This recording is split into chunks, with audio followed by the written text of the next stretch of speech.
लड़की के दोबारा जन्म लेते ही उसने सबसे पहला काम यह किया कि जमीन पर पड़े अपने सोने चांदी के खजाने को कंपनी से मिले इनाम के रूप में जानबूझकर सबके सामने रख दिया। लेकिन नतीजा उसकी उम्मीद के बिल्कुल उलट निकला। वह सोने चांदी का खजाना जल्दी ही सबके सामने उजागर हो गया। सहकर्मियों ने देखा, पर किसी ने कभी सोचा भी नहीं था कि वह सोने चांदी का खजाना नकली है। दरअसल पिछले साल कंपनी ने लड़की की परफॉर्मेंस दिखाने के लिए सालाना समारोह में उसे 1 किलो वजन का सोने चांदी का खजाना इनाम में दिया था। भोली लड़की ने उसे असली समझ लिया था। वह खुशी यह खुशखबरी अपनी माँ को बताने गई। माँ इतनी खुश हुई कि उन्हें डर लगने लगा कहीं यह खजाना चोरी न हो जाए, इसलिए वह हर रात उसके साथ सोने लगी। लेकिन 1 साल बाद अचानक माँ को कोलन कैंसर हो गया। इलाज के लिए लड़की मजबूर होकर उसी सोने चांदी के खजाने को गिरवी रखने गई। बैंक में जाकर उसे पता चला कि वह खजाना न सिर्फ नकली था बल्कि उसमें भारी धातु और गोंद जैसी सामग्री भरी हुई थी, जिसे पहनना या रखना भी स्वास्थ्य के लिए हानिकारक हो सकता था। लड़की गुस्से में नकली सोना लेकर अपने बॉस के पास गई और उससे अपने 10 लाख वोन की भरपाई की मांग की। मगर बेशर्म बॉस ने उल्टा अनजान बनने का नाटक किया और उस पर गद्दारी का झूठा आरोप लगाकर उसे जेल भिजवा दिया। जेल में रहते हुए ही उसे अपनी माँ की मौत की खबर मिली। गुस्से और दर्द में डूबी लड़की ने मन ही मन कसम खाई और तभी उसकी आंखें खुली। वह 1 साल पहले के उसी दिन में वापस लौट आई थी। इस समय बॉस और उसकी पत्नी लड़की को सरप्राइज देने की बात कर रहे थे। लड़की को सरप्राइज देने के लिए बॉस ने तय किया कि सालाना समारोह में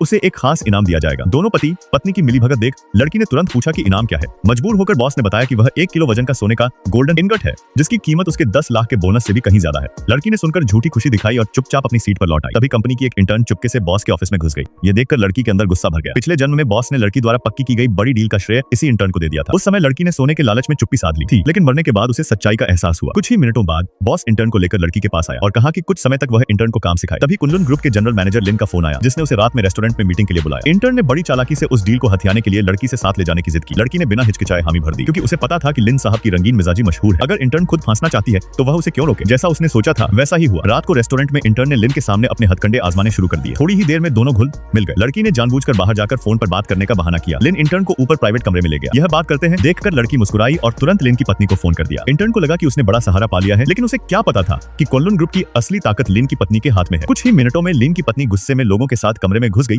और इंटर्न को सबक सिखाया। लड़की ने मौका देखकर पूरा वीडियो रिकॉर्ड कर लिया। अगले दिन कंपनी का सालाना समारोह तय समय पर शुरू हुआ। लड़की ने बॉस और उसकी पत्नी की असलियत उजागर करने के लिए खास तौर पर पत्रकारों को बुलाया था। जैसे ही बॉस समारोह शुरू करने वाला था, अचानक लिन की पत्नी हॉल में आ धमकी और सबके सामने जवाब मांगने लगी। बॉस गुस्से में तिलमिला उठा और तुरंत लड़की को चरित्रहीन कहकर नौकरी से निकालने का ऐलान कर दिया। लेकिन लड़की ने शांत स्वर में पूछा, आप किस आधार पर कह रहे हैं कि कल रात वह लड़की मैं थी? बॉस कुछ समझ पाता उससे पहले ही लड़की ने बड़ा स्क्रीन चालू कर दिया और पिछली रात का वीडियो सबके सामने चला दिया। सबको सच पता चल गया कि असल में वह इंटर्न थी। इंटर्न न सिर्फ डील चुराने की कोशिश कर रही थी, बल्कि उसका आचरण भी गलत था। कर्मचारियों और लिन की पत्नी के दबाव में बॉस को मजबूर होकर इंटर्न को नौकरी से निकालना पड़ा। लिन की पत्नी के जाने के बाद बॉस ने घबराकर सालाना समारोह जारी रखने की घोषणा की। फिर सबके सामने उसने 1 किलो का सोने का इंगट निकाला और कहा, यह है इस साल का खास इनाम।